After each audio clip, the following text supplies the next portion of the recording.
எங்க மாமாவை பத்தியா நீ கிளாஸுக்கு எங்களுக்கு கேட்கல நீ எப்படி கொண்டு வருவாங்க என்ன கேட்கணும் சொல்ல மாட்டான் மறுபடியும் தெரியுதா நீ மாமாவை நம்பு நீ மாமாவை நம்பு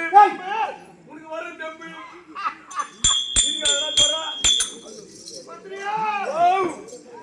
எங்க மாமா எப்படி வந்தார் தெரியுமா? வந்தார்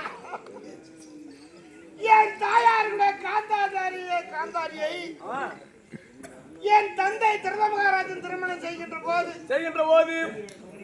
சீர்வரிசை அப்ப எங்க அம்மா கூடவே சீரா வந்து வர்றாரு எங்க மாமாடா மாமா எங்க அம்மா கூடவே சீக்கிரமா வந்து அம்மா கூடவே போந்து மாடத்து மணிவிளக்கு கூடத்து குலவிளக்கு எங்க மாமா இல்லாத எதுவுமே செஞ்சு கிடையாது. மாமா